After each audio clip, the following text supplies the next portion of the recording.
The weather started getting rough. The tiny ship was tossed. If it wasn't for the courage of the fearless crew, the Minnow would be lost. The Minnow would be lost. It takes 8 hours to sail from Marina del Rey to Catalina Island. That's why I was confused. I was looking all around, and all I could see was water. And I talked to my navigator. I says, "Have you fallen asleep on the job? Are you sure you were on course?" He says, "Yeah, boss, I haven't taken my eyes off that compass." I came back in 30 minutes. Looked again. No sign of an island.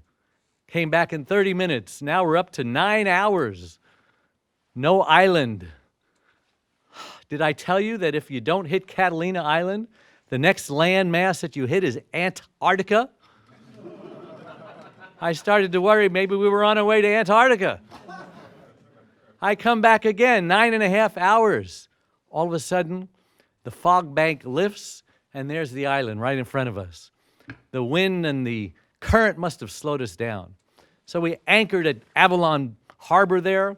Everyone got off the boat. They were glad to get off, and they farted around the island for the rest of the day. It was a beautiful day, hot and sunny, beautiful warm breeze.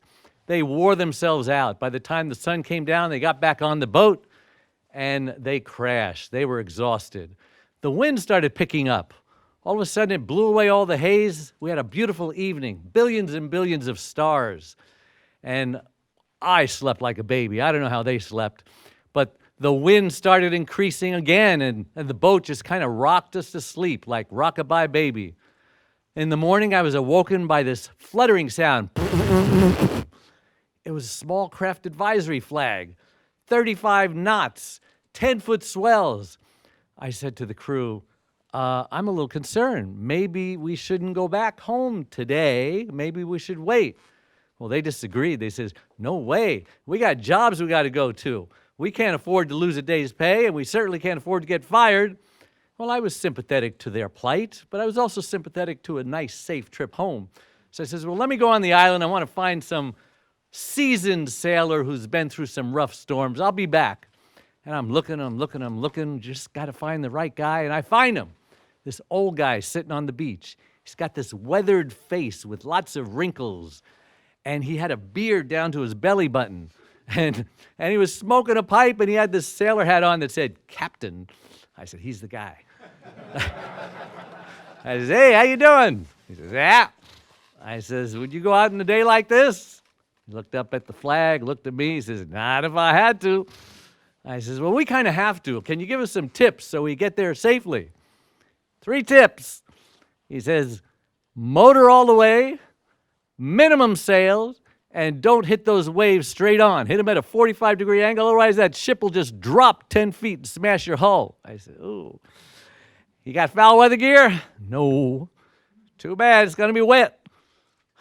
I thanked him very much, went back on the boat, told the crew of our situation, and maybe it was the weed we were smoking, but they all says, yeah, let's go for it. So we went for it. And you know what? He was right. It was very wet, and we had no foul weather gear. But the first hour was exciting. It was enthralling. It was invigorating. It was the best time of my life. Every wave hitting the bow of the boat put this fine mist of saltwater spray across me. But after 1 hour, that spray had turned my pea coat into a 100-pound anchor around my neck, and I was starting to get cold. That cold was hitting me like a knife cutting inside.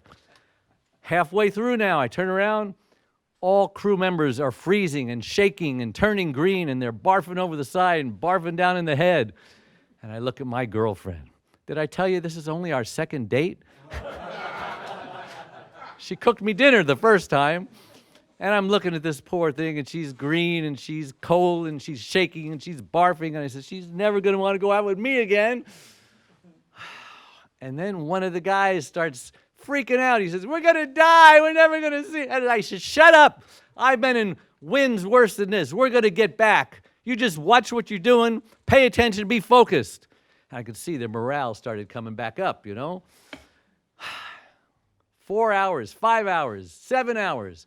In the 8th hour, I hear this voice, land ho! I looked and I saw a light on the breakwater just as the sun is coming down. And everybody started dancing and high-fiving, and I knew we'd get back. No, you didn't. I look at my girlfriend, and she smiles at me, and she goes, I knew we'd get back all the time. And she actually did go out with me again and again and again. And 15 months later, she married me. And we've been together 44 years. And even though 22 years ago she had a stroke, she's still amazing. She makes us normal people look like whiners and complainers. Now, I'm talking to our nation's future leaders here at West Point. And I got to tell you, leadership is what I took away from that trip. That's what you're all learning, right? Well, one day life is going to call upon you to be the captain of your boat, the captain of your vessel, to stand up and take charge and say things that you wouldn't normally say and do things you wouldn't normally do. So go and do likewise and change this world. Thank you.